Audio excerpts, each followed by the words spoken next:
আসসালামু আলাইকুম। সম্মানিত শিক্ষক মণ্ডলী, আশা করছি আপনারা সবাই ভালো আছেন। আপনারা যে যেখান থেকে আজকের এই গুরুত্বপূর্ণ এবং ইনফরমেটিভ ভিডিওটি দেখছেন, সবাইকে স্বাগত জানাচ্ছি। আপনারা ইতোমধ্যে অবগত আছেন যে বেসরকারি শিক্ষা প্রতিষ্ঠানে প্রতিষ্ঠান প্রধান নিয়োগ হবে এনটিআরসি এর মাধ্যমে।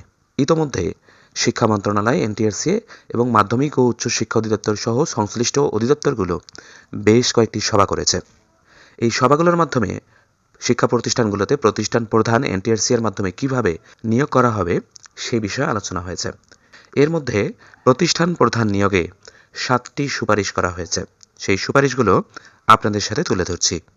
শিক্ষা মন্ত্রণালয় এবং বেসরকারি শিক্ষক নিবন্ধন ও প্রত্যয়ন কর্তৃপক্ষ এনটিআরসি এর তথ্য অনুযায়ী প্রথম সুপারিশে বলা হয়েছে, বেসরকারি শিক্ষক নিবন্ধন ও প্রত্যয়ন কর্তৃপক্ষ এনটিআরসিএ এর বিদ্যমান আইন ও প্রস্তাবিত সংশোধিত বিধিমালা অনুযায়ী বেসরকারি শিক্ষা প্রতিষ্ঠানে প্রধান বা সহপ্রধান নিয়োগের ক্ষেত্রে আইনগত ও বিধিগত কোনো বাধা নেই।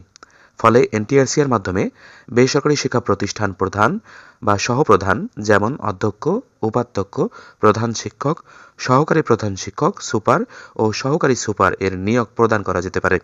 দ্বিতীয় সুপারিশে বলা হয়েছে, ইসলামী আরবি বিশ্ববিদ্যালয়ে অধিভুক্ত ও বেসরকারি মাদ্রাসা সমূহের শিক্ষক, কর্মকর্তা, কর্মচারীগণের চাকরির শর্তাবলী সংক্রান্ত প্রবিধান 2023 সংশোধিত এর অনুচ্ছেদ 3-2, 3-3 এবং 4 সংশোধন করতে হবে।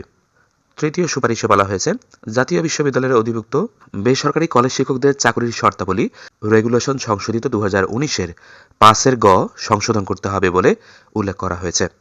4 নম্বর সুপারিশে বলা হয়েছে, বাংলাদেশ মাদ্রাসা শিক্ষা বোর্ড, দাখিল ও আলিম স্তরে বেসরকারি মাদ্রাসার গভর্নিং বডি ও ম্যানেজিং কমিটি প্রবিধানমালা 2025 এর অনুচ্ছেদ 47-7 সংশোধন করতে হবে।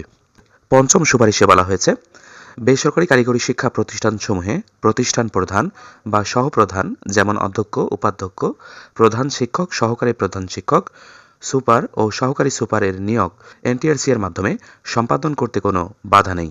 ফলে এনটিআরসি এর মাধ্যমে বেসরকারি কারিগরি শিক্ষা প্রতিষ্ঠানসমূহে প্রধান বা সহপ্রধান, যেমন অধ্যক্ষ, উপাধ্যক্ষ, প্রধান শিক্ষক, সহকারী প্রধান শিক্ষক, সুপার ও সহকারী সুপার এর নিয়োগ প্রদান করা যেতে পারে বলে উল্লেখ করা হয়েছে।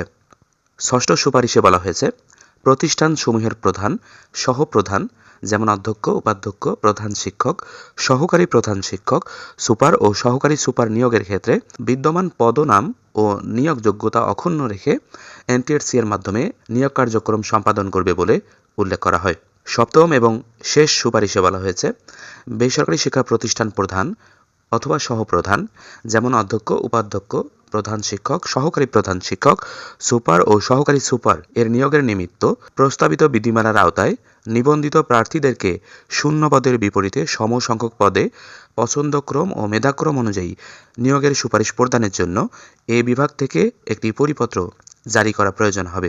সম্মানিত শিক্ষক মণ্ডলী, যারা অধীর আগ্রহে অপেক্ষা করছেন যে আপনারা বেসরকারি শিক্ষা প্রতিষ্ঠানগুলোতে প্রতিষ্ঠান প্রধান বা সহপ্রধান হবেন, যেহেতু এখন কমিটির দৌরাত্ম্য নাই, আমাদের সবারই আকাঙ্ক্ষা আমরা প্রধান বা সহপ্রধান হব। আপনাদের সবার ক্ষেত্রে এই 7টি সুপারিশ প্রযোজ্য হবে, যেগুলো শিক্ষা মন্ত্রণালয় এবং এনটিআরসি এর যৌথ সভায় আলোচিত হয়েছে এবং এই সুপারিশগুলো বাস্তবায়ন করা হবে।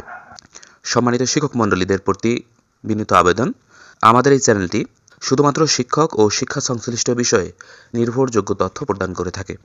তাই আপনারা অবশ্যই আমাদেরকে সাপোর্ট করবেন।